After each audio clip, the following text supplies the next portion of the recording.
Welcome back to সংলাপ blog. এটা আমার আরও একটা নতুন ইউটিউব ব্লগ চ্যানেল। এখানে আমি আমার নর্মাল যেই ফান মোমেন্টসগুলো আমরা ক্রিয়েট করি সেগুলো এখানে শেয়ার করব।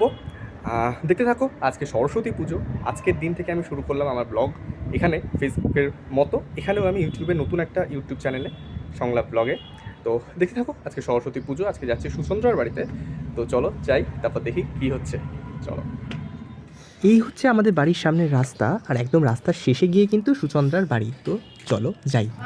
তো এই সুচন্দ্রার বাড়ির ঠাকুর পুজো হয়ে গেছে। ঠাকুরটা বেশ সুন্দর হয়েছে কিন্তু দেখতে। তোর পছন্দ?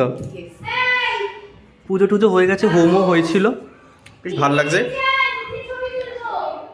পুজো তো কমপ্লিট। আচ্ছা, আমাকে ও আসতে বলেছিল 9টার সময়, কারণ পুজো হবে। অসভ্য ছেলে, অসভ্য। ওকে সরস্বতী ঠাকুর কোনো বিদ্যে বুদ্ধি আর দেবে না। এই যে এখন 1টা বাজে। হ্যাঁ, আমার ব্যাপারটা হচ্ছে যে আমি একটু স্নান টান করে আসবো। ওকে বললাম যে আমি আসছি, ও বললো যে হ্যাঁ আয়, ঠিক আছে।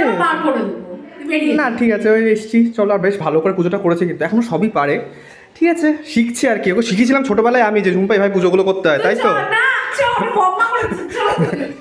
চল ছাদে যাই, ছাদে গিয়ে আমার কথা বলি। চল। ছাদে ওঠার আগে পেয়ে গেলাম হাতে প্রসাদ, আর পুজোর প্রসাদ তো খেয়ে নিতে হয় সবার আগে, তাই জন্য খেয়ে নি চটপট। ওরা উঠে গেছে ছাদে, তো এবার চলো ওদের ছাদে যাওয়া যাক, গিয়ে দেখি কি হচ্ছে ছাদে। মানে পুজো হচ্ছে আর ঝুম্পা এখানে কি করছে? ঝুম্পা ওই যে ওখানে পুজো হচ্ছে, ওখানে উনি কাসর বাজাচ্ছে, ওই যে কাসর বাজাচ্ছে, আর এখানে ঝুম্পা এখানে বদবুদ্ধি সব সময় মাথার মধ্যে ঘুরছে। ওর অ্যাকচুয়ালি ঝুম্পা এটা।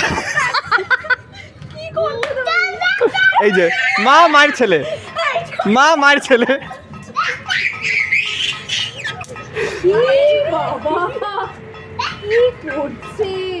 পুরো পাক্কা মায়ের ছেলে। ওই যে পুজোটা ওখানে হচ্ছে, ফটো সেশন হচ্ছে, দুজনে মিলে ফটো তুলছে। আর এই যে এদিকে তুই কি করছিস? কি খেলা তোর? এটা কোনো খেলা? চলো সবাই মিলে নিচে যাওয়া যাক। নিচে এসেই কিন্তু বসে পড়েছি আমরা মধ্যাহ্ন ভোজনে, আর আমাদেরকে খাবার দিয়ে দিচ্ছে পূজাদি। আর আজকে যেহেতু সরস্বতী পুজো খাবার একটু নিরামিষই হয় বেসিক্যালি, তো সেই জন্য নিরামিষ আজকে সমস্ত কিছু রান্না হয়েছে। তো চলো দেখি কী কী হয়েছে। আজকে সরস্বতী পুজোর মেনু হিসেবে রয়েছে ফ্রাইড রাইস, নিরামিষ ফ্রাইড রাইস, তার সাথে হচ্ছে নবরত্ন তরকারি, চচ্চড়ি, এই 5 স্পেশালি সবজি আর কি। তার সাথে রয়েছে কিন্তু আলুর দম। না, 1 মিনিট। না, এই ভাত নেবে দেখ। রাজি ভালো, কি সুন্দর চেয়ে নিচ্ছে। চেয়ে নেবাই তো ভালো। তো খাওয়া দাওয়া ডান, খাওয়া দাওয়া কমপ্লিট হয়ে গেছে। আর খাওয়া দাওয়াটা ভীষণ ভালো ছিল, আর নিরামিষের ওপর খুব হালকা খাবার ছিল। সরস্বতী পুজোয় আমরা স্পেশালি এরকম খাবার দাবারই খেয়ে থাকি। তো কমপ্লিট হয়ে গেছে। আর আমার গরম লেগে গেছে প্রচণ্ড, মানে সরস্বতী পুজো এখন দুপুরবেলা, আর এটা পরে এসেছি আমি, আমার নিজের প্রচণ্ড গরম লাগছে এখন। চটপট করে বাড়ি চলে যাই। তো চলো, পরে আবার দেখা হবে। আর বেরোনোর আছে আমার, আর সরস্বতী পুজোর কিছু জায়গায় যাব ভিজিট করতে, দেখাবো পরের ব্লগে সেগুলো। চলো যাওয়া যাক। আমি চলে এসেছি আমার বাড়ির সামনে, আর ওই যে দেখো সুচন্দ্রা কিন্তু ওর বাড়ির সামনে দাঁড়িয়ে ওখান থেকে টাটা করছে। তো চলো আজকের মতো টাটা, দেখা হচ্ছে পরের ব্লগে।